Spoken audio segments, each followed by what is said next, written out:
What's up everyone? Welcome back to the channel. If you haven't already, smash that subscribe button, hit the like, and share this video, because what's happening right now in South Africa is massive. It's not just another police bust. This is a full-blown crackdown on a shadow industry that has been bleeding the country dry for years. South African law enforcement has launched a jaw-dropping, nationwide operation that resulted in the arrest of hundreds of illegal miners, also known locally as Zomas, in one of the biggest crackdowns in recent memory. And folks, the images coming out of this operation are wild. Armed forces, helicopters, underground tunnels, mountains of stolen ore. This isn't just about mining.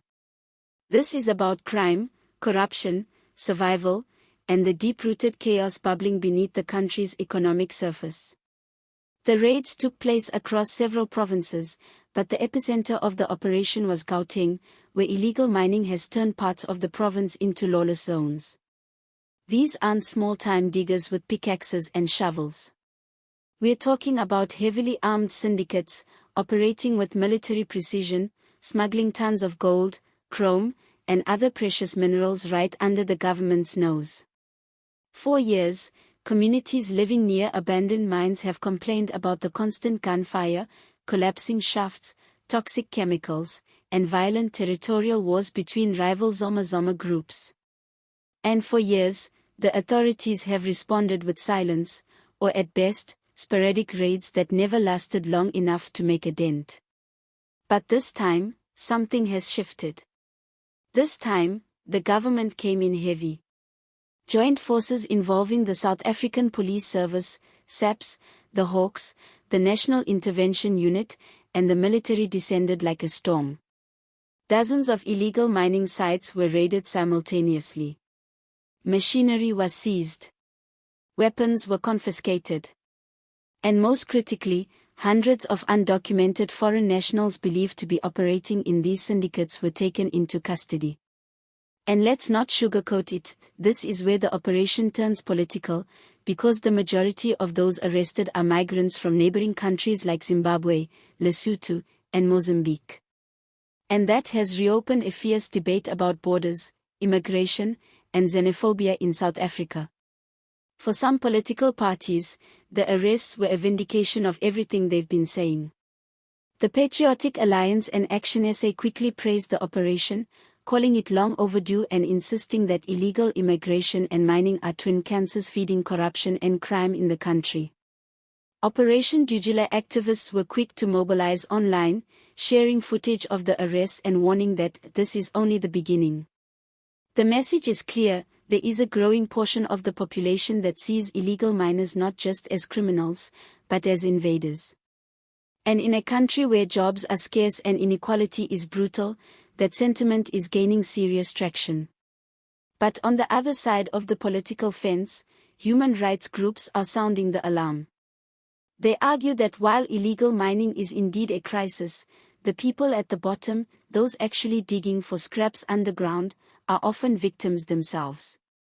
Victims of poverty, unemployment, war, and failed governments back home. Victims of a global economy that rewards exploitation. Victims of the very same South African system that has abandoned rural communities and left entire regions without hope. For these organizations, the arrests might look good on paper, but they don't address the deeper issues. Where is the economic plan for these abandoned mining towns? Where are the legal pathways for migrant labor? Where is the crackdown on the kingpins and cartels who profit while the Zomas suffocate underground? Because let's be honest, everyone knows the real money isn't being made by the guy with dirt on his face and a plastic bag full of gold dust. The real profit is being made by those higher up the food chain. Corrupt police officers who take bribes to look the other way. Business people who buy the stolen ore and sell it back into the legal market. Politicians who benefit from chaos and turn a blind eye when convenient. And so far, there hasn't been a single high-profile arrest from that tier of the pyramid. That's what makes this crackdown feel like both a victory and a question mark. Still, for ordinary South Africans, especially those living in mining communities, this operation has been a long-awaited relief. Residents in areas like Krugersdorp, Springs, and Kagiso have been living in fear, hostage to criminal syndicates that dig tunnels beneath their homes, engage in deadly shootouts, and destroy the environment in the process. There have been stories of sinkholes swallowing entire yards, of children playing next to makeshift explosives, of families forced to flee their homes at night because of underground gas leaks from illegal mining chemicals. For them, this operation is about safety. It's about reclaiming their land. And for the first time in years, many feel like the government is actually doing something. But how long will it last? That's the million-rand question. Because crackdowns, no matter how aggressive, don't work without follow-through. Once the dust settles and the news cycle moves on, what happens to the hundreds arrested? Are they deported? Charged? Released quietly after a few weeks in overcrowded cells? What happens to the mines that were shut down? Are they rehabilitated, sealed, repurposed? Or do the syndicates just return a few weeks later, rebuild, and dig even deeper? And then there's the political angle. With the 2026 elections on the horizon and the government of national unity walking a tightrope, this crackdown could be part of a bigger strategy to regain public trust and show toughness on crime.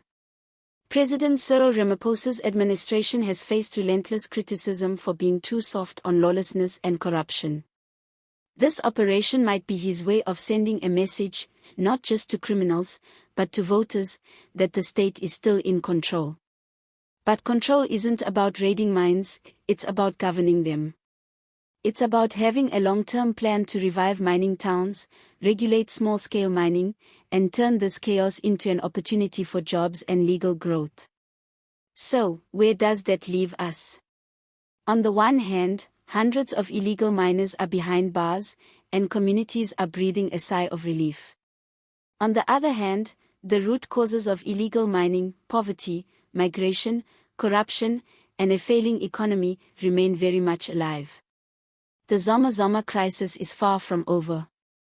This operation may be the beginning of something big, or it might just be another temporary show of force in a country struggling to keep its foundations from crumbling. Stay tuned and keep your eyes on this space, because the battle over South Africa's mines is more than just a crime story, it's a story about justice, survival, and who really owns the land beneath our feet. Like, share, and subscribe for all the latest updates and raw truths from the heart of South Africa's political and social battles. We'll be right here, breaking it all down for you.